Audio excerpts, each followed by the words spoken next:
Alors, bonjour à tous. Je me présente, je suis Isabelle Doré, candidate au doctorat en santé publique et je suis membre du comité d'orientation du regroupement stratégique en santé mentale du RRSPQ. Je vous souhaite la bienvenue à cette dégustation de savoir intitulée La recherche d'informations et de soutien en ligne pour la santé mentale, expériences et perspectives de jeunes qui reçoivent des soins à la suite d'un premier épisode psychotique. Ce webinaire est organisé par le regroupement stratégique en santé mentale du réseau de recherche en santé des populations en collaboration avec le réseau Calaxia. Donc, avant de débuter, je vous demanderai simplement de vous assurer que vous avez bien calibré votre audio. Il suffit de suivre la procédure qui est affichée à votre écran à cet effet. Ça devrait vous prendre là tout au plus 1 minute. Donc, le webinaire sera enregistré, puis il sera ensuite disponible pour rediffusion sur les sites web de Calaxia et du regroupement stratégique en santé mentale du RRSPQ. Le webinaire se déroulera comme suit. Donc, dans un premier temps, notre conférencière invitée, Dr. Shalini Lal, fera une présentation d'une 30aine de minutes. On aura ensuite une période de questions et d'échanges avec vous. Je vous invite à écrire à partir de maintenant, si vous le souhaitez, vos questions dans la section « Conversation » qui est située à la gauche de votre écran. Ma collègue Denise Koumaniou-Dakis, qui est coordonnatrice du regroupement stratégique en santé mentale, va être en mesure de consigner les questions au fur et à mesure de la présentation pour qu'on puisse y revenir à la toute fin de la présentation. Vous trouverez aussi le PowerPoint de la séance à télécharger dans l'encadré « Partage de fichiers ». Donc, alors, sans plus tarder, je cède la parole à notre conférencière, Dr. Shalini Lal, professeure adjointe à l'École de réadaptation de la Faculté de médecine de l'Université de Montréal, chercheure régulière au Centre de recherche du CHUM et chercheur associé à l'Institut universitaire en santé mentale Douglas. Merci beaucoup. Bonjour tout le monde. Merci de votre présence. C'est un grand plaisir d'être parmi vous aujourd'hui. Je m'appelle Shalini Lal et je suis une chercheure avec une formation clinique en ergothérapie. Mon programme de recherche est axé sur le développement et l'évaluation de nouveaux modèles de services pour augmenter l'accès et la qualité des soins en santé mentale offerts aux jeunes et à leurs familles. Et dans ce contexte, un des thèmes de mon programme de recherche est de mieux comprendre le rôle de l'Internet, des médias sociaux et des technologies mobiles dans le domaine de la santé mentale des jeunes. Et j'ai avec moi ici dans la salle aujourd'hui Joanie Thériault, une étudiante à la maîtrise professionnelle en ergothérapie à l'Université de Montréal. Elle s'intéresse aux services de santé mentale offerts aux individus présentant un trouble alimentaire. Et Joanie travaille avec moi comme stagiaire de recherche et a participé à l'analyse des résultats que je vais vous présenter aujourd'hui. Alors, le projet qu'on va vous présenter est un projet de recherche qualitative que nous avons mené auprès de jeunes adultes qui reçoivent des soins spécialisés pour un premier épisode psychotique sur le sujet de leur utilisation du web afin d'obtenir de l'information et du soutien en santé mentale. Et même si cette présentation porte sur une population spécifique, je pense que le projet dont nous allons discuter et ses implications cliniques sont pertinentes afin de réfléchir au comportement de recherche d'informations, de services et de soutien des jeunes et même des adultes qui présentent différentes problématiques de santé mentale.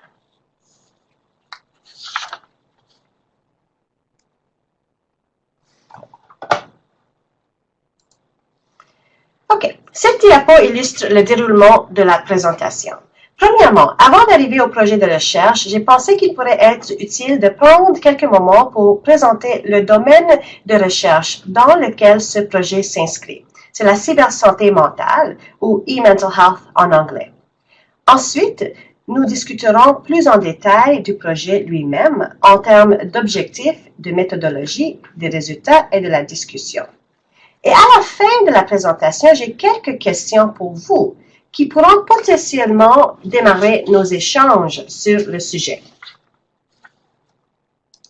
Alors, on commence. Ce projet de recherche est situé dans le domaine de la cybersanté mentale.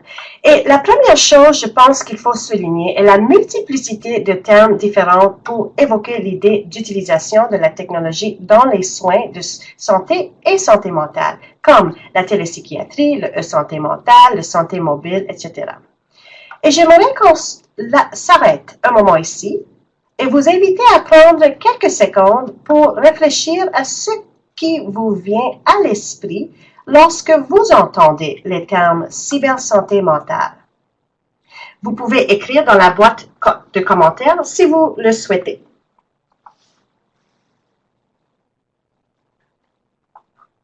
Je vais juste pause ici pour quelques secondes.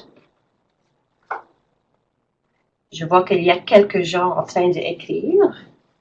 On va leur donner le temps. Intervention web. Merci, Marie-Josée. Application mobile et soins à distance. Merci, Geneviève. Simone, téléphone intelligent. Merci.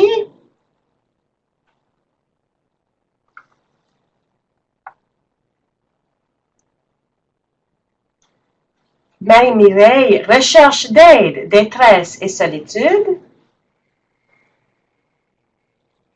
Christine, groupe de soutien en ligne.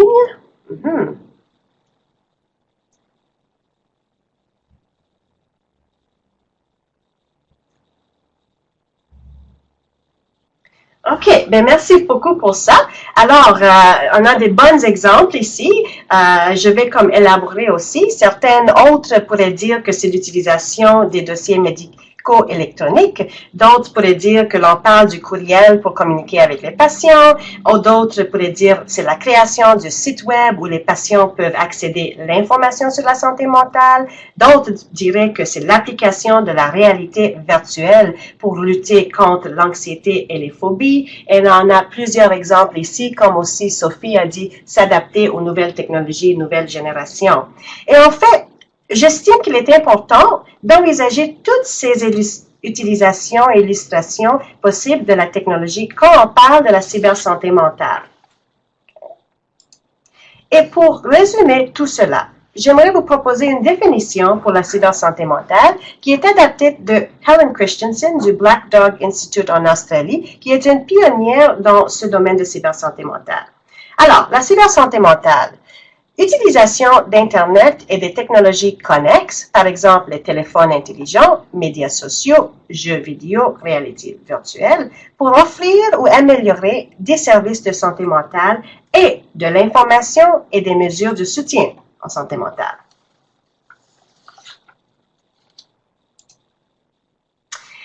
Et j'imagine que vous avez déjà noté que dans notre société d'aujourd'hui, il y a une omniprésence d'Internet, des technologies mobiles et des médias sociaux dans la vie quotidienne. Et de plus en plus, ces formes de technologie sont considérées comme une avenue prometteuse pour améliorer les services de santé mentale, en particulier pour les jeunes. Alors, pourquoi est-ce que c'est important de considérer le domaine de la cybersanté mentale dans le contexte des jeunes? Comme vous avez déjà noté, les jeunes sont déjà en ligne. Ils sont socialisés à la technologie à un très jeune âge. La technologie est omniprésente dans leur vie quotidienne.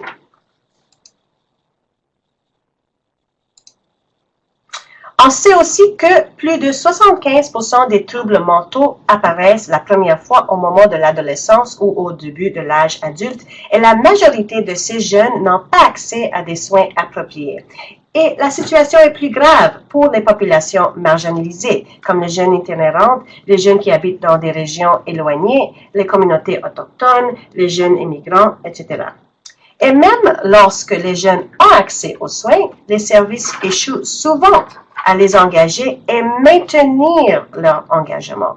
La littérature en santé mentale indique qu'approximativement 50% des individus recevant des services de santé mentale se désengagent du traitement et les jeunes en particulier sont à haut risque de désengagement. Pourquoi cette problématique de l'accès? Il y a plusieurs facteurs qui sont attribués et en voici quelques-uns sur cette diapo, incluant le stigma, la géographie, la limite des ressources humaines. Les Internets, les technologies mobiles et les médias sociaux sont de plus en plus considérés comme des avenues importantes pour adresser ces barrières et pour augmenter la capacité du système de soins à l'offrir de l'information, des services et du soutien aux jeunes. Quels sont les avantages potentiels et quels usages pourrait-on faire de la technologie? Cette diapo illustre certains exemples de bénéfices potentiels que l'utilisation des technologies pourrait offrir au système de santé mentale.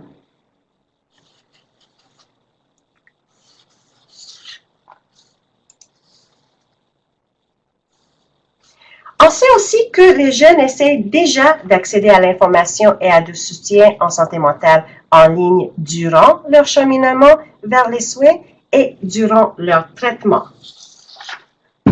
Par exemple, une étude menée par Birnbaum et collègues avec 80 jeunes âgés entre 12 et 21 ans a rapporté que 30% des participants utilisent Internet comme première source d'information de santé mentale durant leur parcours de soins pour discuter de leurs symptômes sur les médias sociaux et d'en identifier les causes. Et à peu près 75% étaient d'accord avec l'idée de recevoir aide ou avis des professionnels de santé via les médias sociaux. Un autre exemple, un sondage australien réalisé auprès de 700 hommes âgés entre 16 et 25 ans a démontré que les hommes vivant une détresse psychologique modérée à sévère étaient significativement plus portés à parler de leurs problèmes sur Internet avec d'autres jeunes. Et troisième exemple, un sondage que nous avons fait récemment avec 67 jeunes recevant des services pour un premier épisode psychotique a montré que 50% de ces jeunes ont visité des sites web pour chercher de l'information sur la santé mentale dans la dernière année.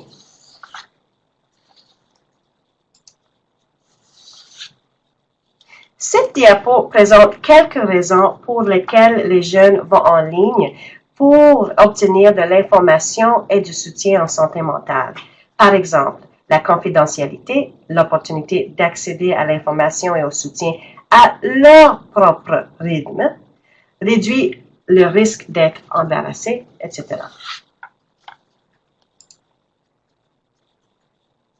Alors, pour conclure cette introduction, il est important d'intégrer l'utilisation des technologies au sein même de l'offre de services de santé mentale pour les jeunes, car ceci permettrait d'offrir des soins de santé mentale qui sont cohérents avec le développement de la culture des jeunes qui grandissent à ce temps dans notre société. Les expériences et perspectives des jeunes dans leur recherche d'information et de soutien sur la santé mentale en ligne peuvent informer le développement de ressources en ligne et hors ligne, taillées sur les besoins des jeunes. Mais de façon surprenante, peu d'études existent sur les expériences des jeunes utilisateurs de services en santé mentale à la recherche d'informations, de services et de soutien en ligne, et en particulier au niveau des jeunes qui ont vécu un premier épisode de la psychose. Ceci nous a mené à réaliser l'étude dont je vais vous parler dans la suite de la présentation. Alors, l'objectif de notre projet de recherche était de mieux comprendre l'expérience et perspective des jeunes recevant des services pour un premier épisode psychotique sur l'utilisation de technologies mobiles et Internet afin d'obtenir de l'information, des services et du soutien en santé mentale.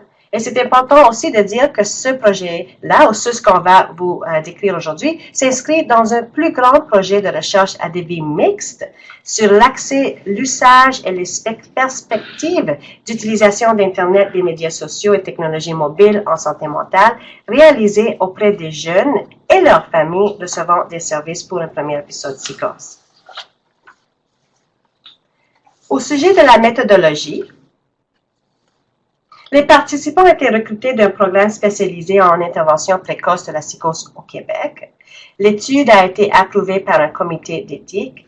On a utilisé les méthodes mixtes, spécifiquement un sondage à des groupes et des groupes de discussion avec les jeunes et leurs membres de leur famille. Et aujourd'hui, je vais me concentrer sur une partie des focus groups qu'on a conduit avec les jeunes adultes dans le programme. Nous avons mené 6 groupes de discussion, durés à peu près 90 minutes, enregistrée et retranscrite intégralement. Et on a utilisé une approche thématique adaptée de Brown et Clark pour guider le processus de l'analyse. Et je vais vous rapporter ici des réponses des participants aux questions suivantes. Par exemple, allez-vous en ligne pour accéder à de l'information, des services et du soutien en lien avec la santé mentale? Et si oui, s'il vous plaît d'écrire le processus utilisé. Par exemple, comment cherchez-vous l'information? Trouvez-vous ce que vous cherchez? Comment l'information vous est utile ou inutile?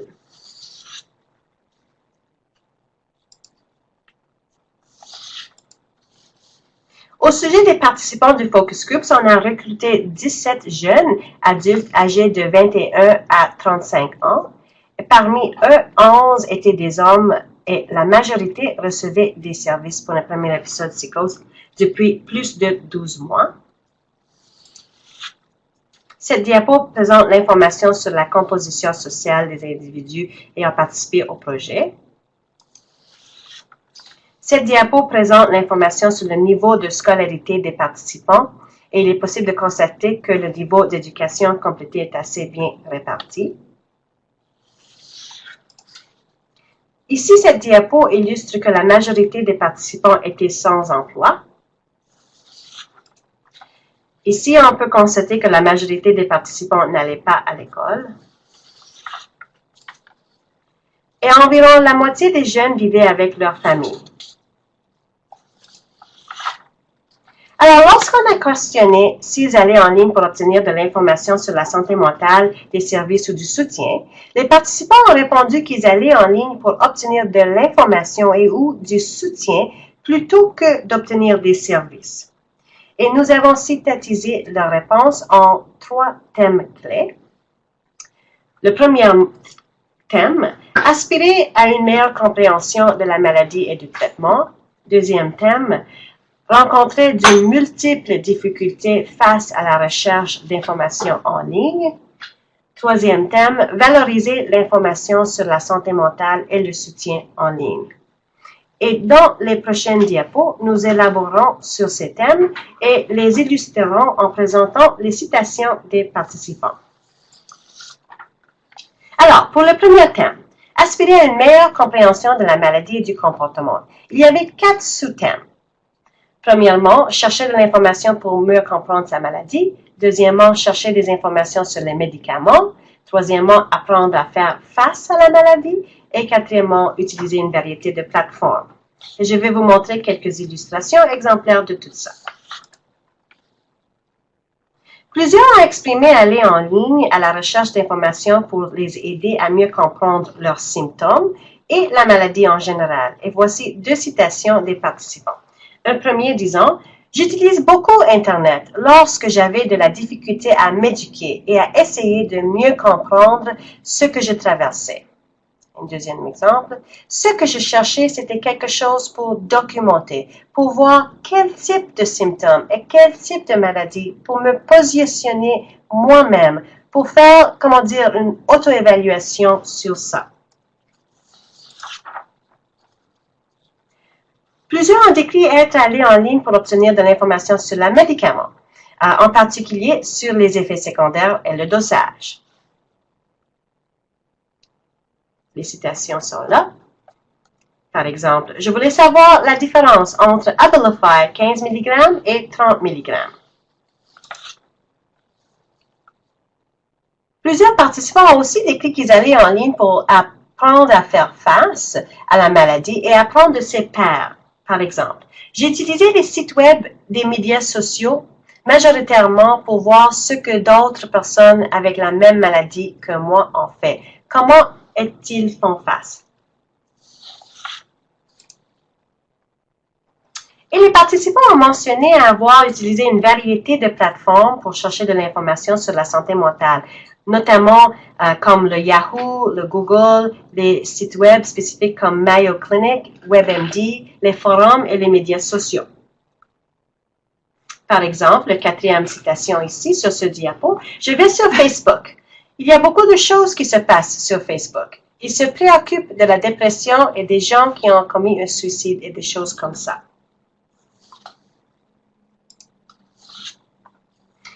En ce qui concerne le deuxième thème, rencontrer de multiples difficultés face à la recherche d'informations en ligne, on a identifié 3 sous-thèmes. Insatisfaction face au processus de recherche ou aux résultats, information trouvée est non pertinente ou non répond aux besoins, et préoccupation concernant la source, et la qualité de l'information et l'impact de l'information trouvée.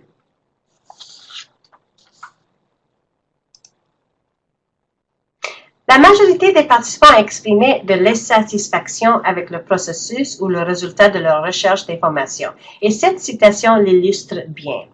Mes recherches ont toujours été mauvaises, parce que lorsque je fais une recherche sur Google et que j'écris ma question mot pour mot, ce qui sort ressemble à l'information que je cherche, mais le texte n'est pas pertinent avec mon trouble. Alors, jusqu'à maintenant, chaque fois que j'ai fait une recherche pour de l'information, ça n'a pas été très fructueux. Les participants ont souvent perçu que l'information qu'ils avaient trouvée était non pertinente ou ne répondait pas à leurs besoins. C'était notamment le cas lors de recherches d'informations sur des sites web institutionnels. Par exemple, dans la première citation, le participant fait référence au site web de Douglas. Ça visait plus les familles, les supportés, tu sais, des choses comme ça, mais pas pour les patients. C'était très vague, tellement vague que tu peux trouver toutes les maladies à quelqu'un, tu sais. J'ai lu différents rapports et certains sont plus concluants que d'autres.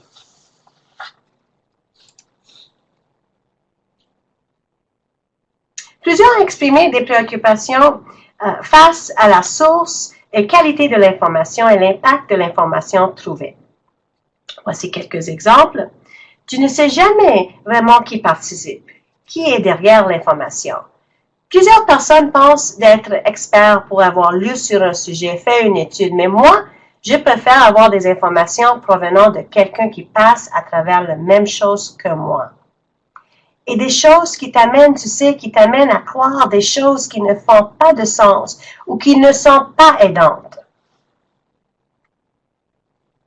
Malgré de nombreux exemples de difficultés rencontrées dans leur processus de recherche d'informations et de soutien en ligne, plusieurs participants, même les mêmes participants de temps en temps, ont aussi rapporté des expériences positives en lien avec la recherche de l'information en ligne, qui nous amène à la troisième thème clé. Valoriser l'information sur la santé mentale et le soutien en ligne. Et en ce sens, il y avait des caractéristiques multiples qui ont été appréciées. Par exemple, la qualité, quantité et variété de l'information disponible, accès à des pairs avec un VSU, par exemple par des forums, lire et ou participer à discussions à leur rythme, la diversité d'opinions et modération par un professionnel.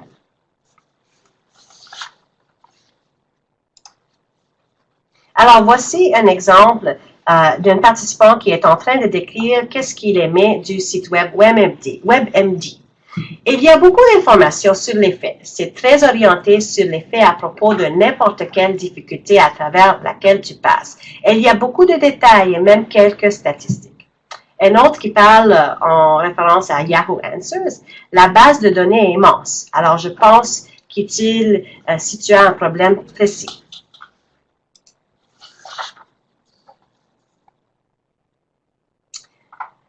Accès à des pairs avec un VSU. Je suis aussi allée sur des forums et je trouve que c'est très aidant de voir d'autres personnes vivre la même chose que tu vis. Lire et participer à des discussions à leur rythme. Les forums sont une bonne façon pour les gens d'exprimer leurs idées et de créer une discussion.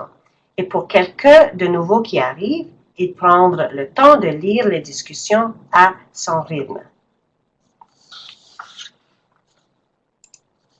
Diversité d'opinions, beaucoup de différents points de vue, alors beaucoup de bonnes informations parce que c'est très personnel et modération par un professionnel. Les membres de l'équipe étaient très bons et modérés le site pour qu'il n'y ait pas bagarre sur le site web. Un psychiatre tenait le site et lorsque quelqu'un disait vouloir se suicider, il le contactait pour lui offrir plus de support. C'était une idée brillante.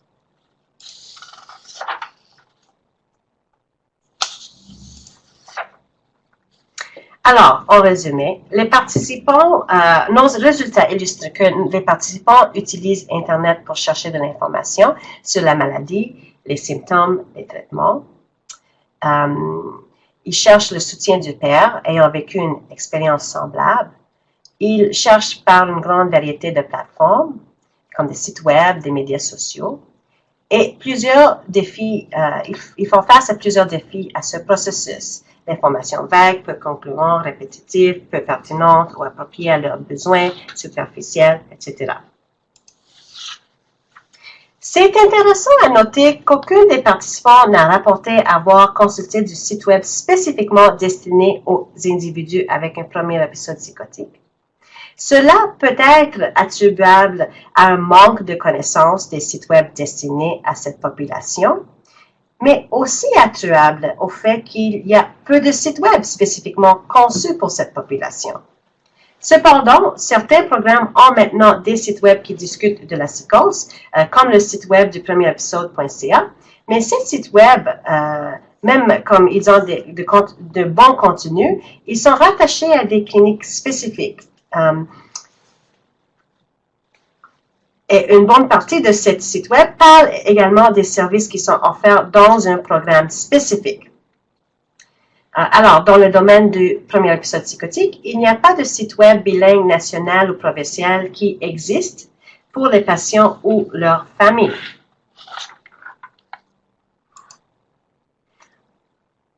Ainsi, il n'est pas surprenant que les patients aient exprimé des insatisfactions face à leur expérience de recherche d'informations en ligne sur la santé mentale. Dans un précédent sondage que nous avons réalisé auprès des patients recevant des services pour un premier épisode psychotique, les deux barrières les plus fréquemment rapportées dans l'accès à l'information sur la santé mentale et du soutien en ligne étaient le manque de connaissances sur comment faire une recherche Internet et la façon dont l'information est présentée en ligne. En termes d'implication clinique, cette étude démontre l'importance d'améliorer la capacité des professionnels de la santé à aborder le sujet de la recherche en ligne d'information et du soutien en santé mentale. Ceci pourrait impliquer le développement de modules éducationnels ou de lignes directrices pour la recherche d'informations en ligne ciblant les jeunes, membres de famille et les professionnels de la santé. Les lignes directrices pourraient inclure avoir des discussions avec les patients sur leur activité de recherche d'informations en ligne. Par exemple, demander aux patients s'ils vont en ligne pour chercher de l'information sur la santé mentale, où vont-ils chercher cette information, comment perçoivent-ils l'information trouvée en termes de crédibilité des sites web, etc. Et cela pourrait également inclure la prestation aux patients une liste de sites web validés et crédibles pour accéder à de l'information et au soutien de pairs. Et finalement, pour nos prochaines étapes dans ce projet, on veut examiner les bienfaits, les préoccupations et recommandations des jeunes et des familles à l'utilisation des technologies dans le contexte à la prestation de services de santé mentale. On est en train maintenant à faire des focus groups avec les familles à ce sujet-là. Et ceci nous amène à la fin de la présentation, mais avant de conclure, je souhaiterais remercier les personnes ayant participé aux focus groups, les étudiants stagiaires, Joanie Thierriot et Valentine Nguyen, et l'équipe PEP Montréal pour faciliter et soutenir ce projet. Sur cette diapo, vous retrouvez les références utilisées dans cette présentation. Ceci vous donnera plus de détails sur le sujet discuté aujourd'hui. Et je vous remercie beaucoup pour votre présence à ce webinaire aujourd'hui. Et pour annoncer la prochaine section du webinaire, j'ai pensé à quelques questions au sujet qui pourraient être intéressants à discuter, destinées aux professionnels de la santé et aux chercheurs, éducateurs et étudiants. Alors, je vais les lire maintenant. Alors, pour le professionnel de la santé, discutez-vous du sujet de la recherche d'informations sur la santé mentale en ligne avec vos patients? Si oui, comment? Pour les chercheurs, personnel de recherche étudiants, de quelle façon les difficultés soulevées dans ce webinaire vous font penser à ou s'appliquent à la population clinique avec laquelle vous conduisez vos recherches? Et pour les éducateurs, comment pouvons-nous augmenter les aptitudes des futurs professionnels de la santé à soutenir les patients dans la recherche d'informations, de services et de support sur la santé mentale en ligne? Est-ce qu'on pense que c'est un rôle pour les professionnels en santé? Alors, je vous invite à prendre quelques secondes à réfléchir à ces questions et ces points de discussion. Et je vous invite à nous faire part vos pensées et points de vue sur ce sujet. J'ai très hâte d'entendre vos réflexions. Et merci beaucoup pour votre attention. Donc, merci beaucoup, Shalini. Pendant que vous réfléchissez aux questions que notre conférencière vous a adressées, il y a Pierre Cloutier, en fait, qui demande ou qui exprime, en fait, il y a un défi de maintenir à jour une liste de sites web en santé mentale qui sont les plus pertinents. Alors, comment on peut, peut-être, sa question, c'était peut-être de savoir comment on peut s'assurer de le faire et qui décide de la pertinence et de la validité de la référence? C'est une bonne question. Je pense qu'une problématique là, c'est qu'on a besoin de ressources. Ressources ou bien de la système de santé ou bien les ressources de les agences de recherche, parce que un travail de la recherche, c'est de synthétiser toutes ces informations et de recommuniquer ça à des différents audiences clés, comme les professionnels de la santé ou bien les patients et les familles. On est en train actuellement, en discussion avec Calaxia, de développer une module Internet et santé mentale. Et là, peut-être, je pense que c'est une de leurs visions de développer des ressources pour les professionnels de la santé mentale qui peuvent référer à cette liste de ressources site web en santé mentale. Au niveau de la pertinence ou bien la validité de la référence, il y avait différentes façons comment est-ce que c'est fait. Par exemple, validité, ça se peut être au niveau de les données probantes sur le site web ou bien sur la technologie, les perception des patients qu'ils ont utilisés, alors comme avec un système de rating scale, il y avait des gens qui ont essayé ça aussi. Alors une combinaison d'informations des différentes sources pour valider les sites web. Un petit peu comme TripAdvisor, Yelp, on utilise ces types de sites web pour comme nous diriger à des potentiellement bonnes places à manger ou des potentielles bonnes places à faire les recommandations. Alors, c'est un petit peu comme dans cet esprit-là, mais on a besoin de ressources pour ça. Mais moi, je pense que pour ce projet, il y a quand même des indications très concrètes, très pratiques qu'on peut faire. Comme dans le premier épisode Psychose, ça prend pas beaucoup de temps de faire une recherche de quels sont les sites web internationaux qui sont là et demander à un groupe de patients ou membres de famille et professionnels de santé de donner un petit peu de leur impression de ces sites web-là et arriver à une liste des sites web pour les jeunes et les membres de famille. C'est quelque chose que moi, je pense qu'on va retourner à le programme où on a fait cette étude et travailler ensemble avec l'équipe pour arriver à une liste, au moins pour commencer pratique. Parce que les patients n'ont pas mentionné n'importe quel site web et il y a quelques-uns au Canada qui pourraient être au moins intéressants pour eux autres à ce moment. Toujours concernant justement la crédibilité des informations qu'on trouve sur le web, il y a Simon Laliberté en fait qui demande « Que pensez-vous de la certification OwnCode » ? Je ne sais pas si vous connaissez. Je ne suis pas très familiarisée avec cette certification. Je ne peux pas vraiment répondre. Je sais que certains sites le sont, dont celui de Douglas. Mais s'il y a quelqu'un dans notre groupe de participants qui pourrait répondre à cette question, je vous invite à l'écrire dans la boîte de commentaires. Ouais. Alors, je vous rappelle justement, si vous avez des questions, comme on est plusieurs en interaction, tous en même temps en ligne, on vous demanderait d'écrire vos questions plutôt que d'essayer de les dire verbalement, parce que si on ouvre les micros de tous, ça pourrait devenir confus. Donc, il y a Marie-Josée Girard, en fait, qui pose également une question. Selon vous, qu'est-ce qui peut expliquer que malgré l'insatisfaction de l'information trouvée sur le web, les jeunes continuent d'utiliser Internet pour leur recherche de soutien et d'information?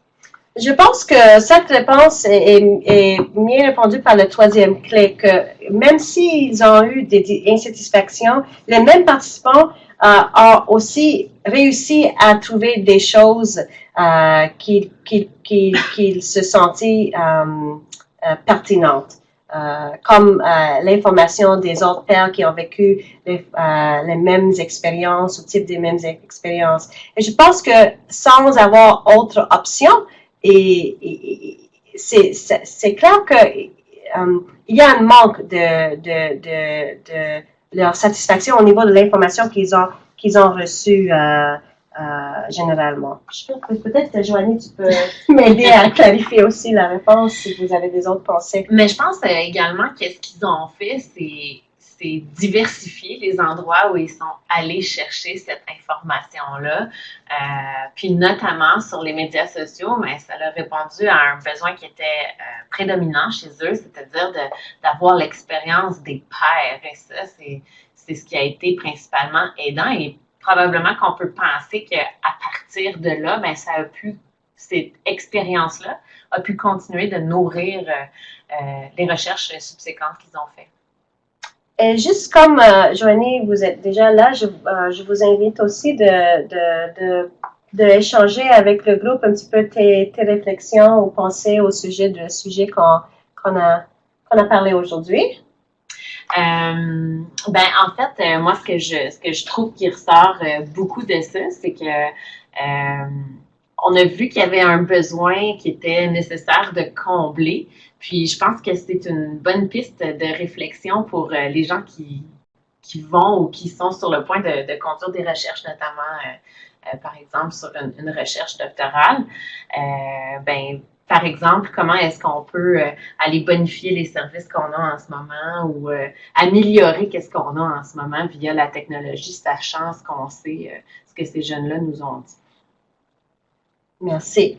C'est très intéressant. Il y a Simon Cloutier, en fait, qui nous a donné une précision quand on parlait du OwnCode. Il nous dit que le OwnCode, c'est un engagement moral, en fait, pour divulguer des informations éditoriales, informations de qualité, objectives et transparentes, adaptées. L'idée semble effectivement très intéressante. Peut-être que c'est quelque chose qu'on pourra poursuivre et travailler là-dessus. Et il y a Geneviève Morin, en fait, qui demande quel était le forum de discussion modéré mentionné par un des participants. Est-ce que vous vous souvenez? Un des forums était le schizophrenia.com. Autre, je ne rappelle pas à ce moment, mais schizophrenia.com, je rappelle, un des participants a parlé beaucoup de ça au niveau des forums qui étaient là.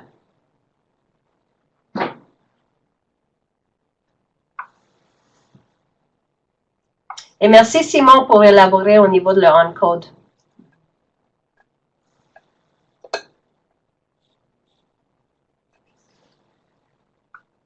Donc, s'il y a d'autres personnes qui ont des questions ou qui souhaitent réagir aux questions que notre conférencière Shailini Lal vous a adressées,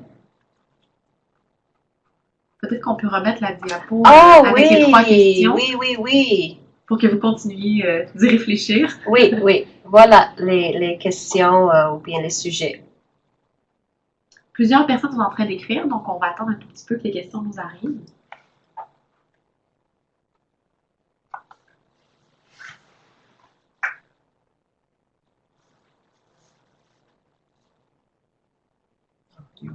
Mm-hmm.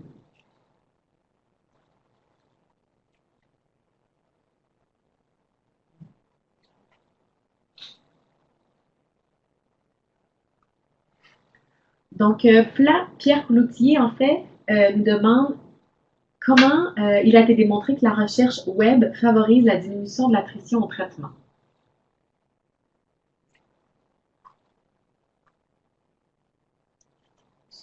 En fait, je pense que sa question, c'est de savoir est-ce que la recherche web, en fait, favorise l'observance au traitement, le fait que les gens poursuivent leur traitement et n'abandonnent pas en cours de route. Ok, je pense que peut-être, je suis pas 100% sûre de laquelle section de quelle section de présentation que ce commentaire est relié, mais je pense que peut-être c'est au sujet de ma deuxième, ou bien au début dans l'introduction où j'ai parlé qu'il y a un potentiel que les internets, les médias sociaux, technologies peuvent adresser la problématique de engagement ou désengagement. Et ça, c'est plus au niveau de l'effet que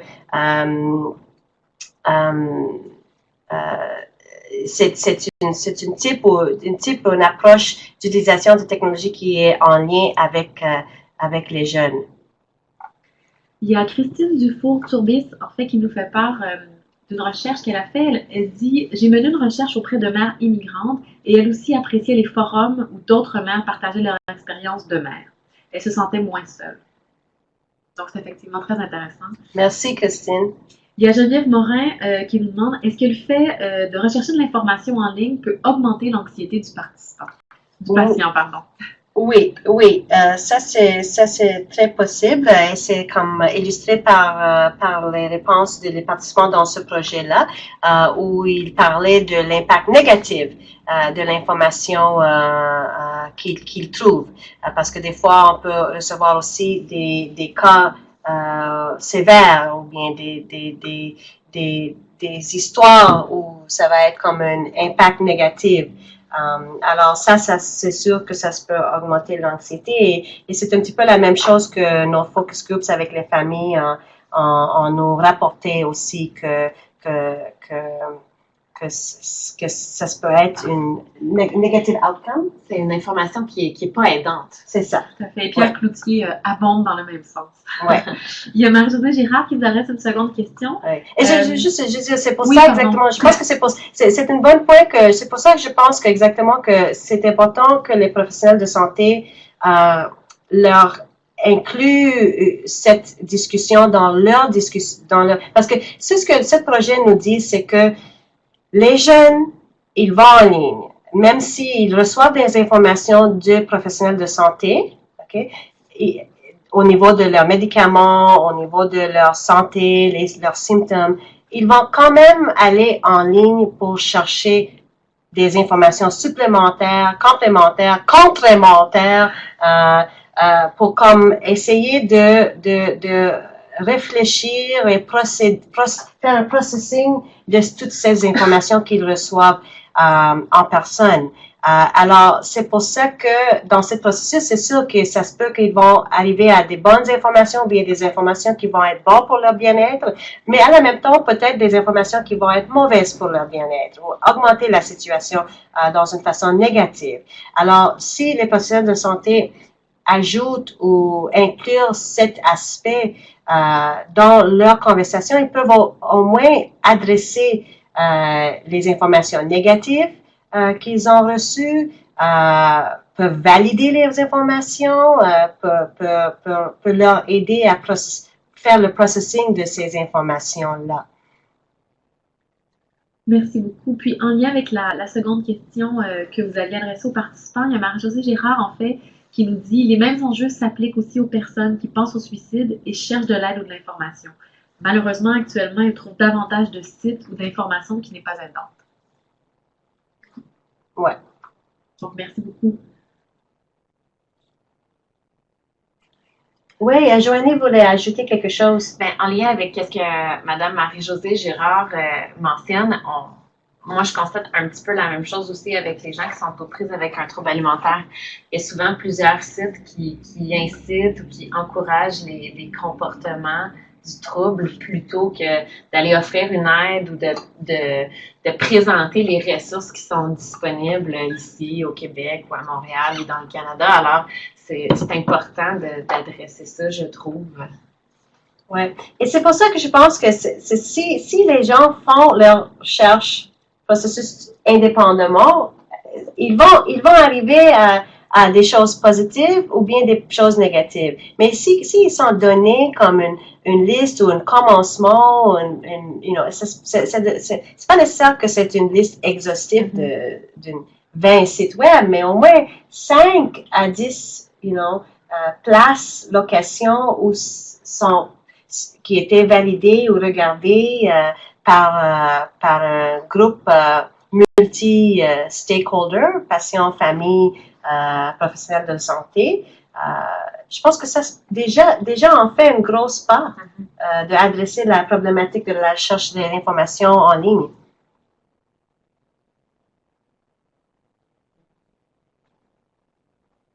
Il y a un autre participant qui est en train de rédiger une question, donc on va lui laisser le temps de nous écrire. Et Simon La Liberté nous dit c'est important d'en parler avec eux car ils vont aller chercher de l'information dans ce grand moment de vulnérabilité. Exact. Tout à fait, merci.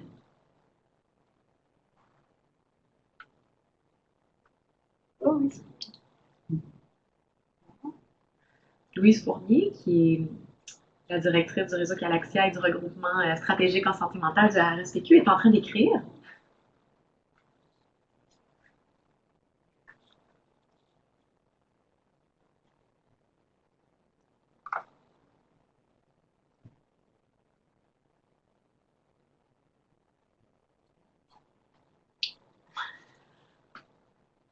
Il semble avoir abandonné son projet d'écriture. Ah, non. Oui, donc Louise nous dit j'aime beaucoup la troisième question de Shalini. Est-ce que quelqu'un a une réponse? Donc la troisième question était comment pouvons-nous augmenter les aptitudes des futurs professionnels de la santé à soutenir les patients dans la recherche d'informations, de services et de support sur la santé mentale en ligne? Ou sinon, qu'en pensez-vous, Shalini? Donc, comment répondriez-vous à votre propre question? OK. Ben, moi, je pense qu'un commencement, c'est de donner des cours introductionnels à des professionnels de la santé dans le sujet de cybersanté mentale.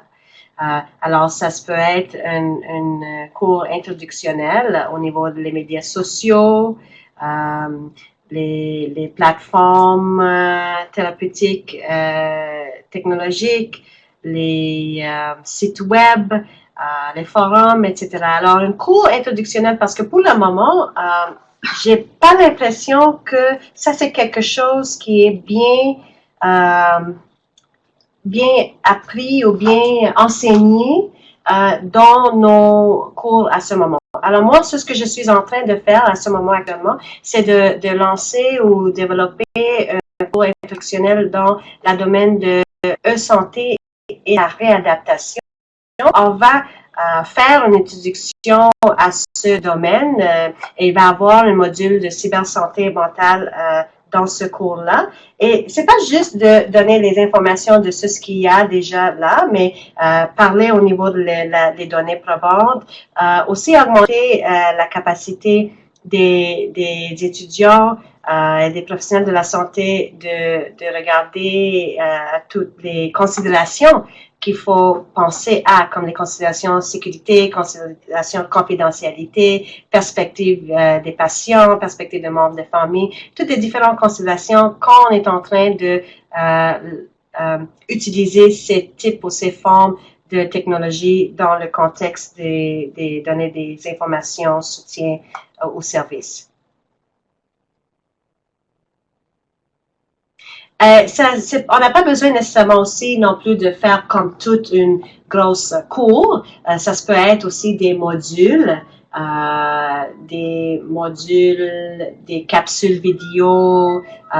C'est ce qu'on est en train de parler avec Galaxia, un module d'Internet et santé mentale. Peut-être il y a quelque chose dans cette module-là, on peut penser pour augmenter les aptitudes des futurs professionnels. Je pense que faire des webinaires comme ça, qu'on fait aujourd'hui, c'est une ouverture, une introduction à le sujet. Alors, c'est ça. Ce sont quelques idées. Très intéressant, merci beaucoup.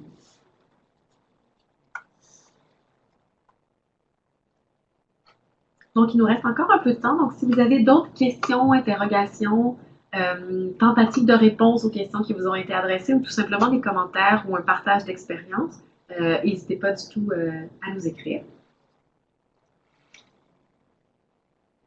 Donc, Louise Fournier et Geneviève Morin vous remercie. Merci à vous. Et n'hésitez pas, si jamais, après le webinaire, vous arrive une question ou commentaire ou quelque chose comme ça, n'hésitez pas à communiquer avec moi par courriel. Je serai très ouvert à communiquer avec vous. L'étude qu'on est en train, qu'on a discuté aujourd'hui est aussi sur revue dans un journal. Alors, si vous voulez avoir les résultats une fois que c'est publié, vous pouvez communiquer avec moi aussi pour ça. Donc, Marie-Josée Girard nous dit c'était passionnant. Donc, je vais laisser certaines personnes qui sont en train d'écrire, peut-être d'écrire leur tout dernier commentaire.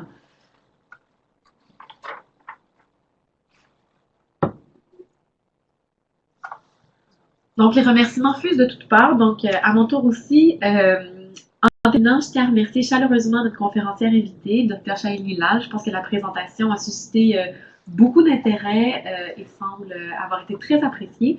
Donc, merci Shailini Lal pour cette excellente présentation. Puis, merci aussi d'avoir répondu à toutes les questions qui vous ont été adressées.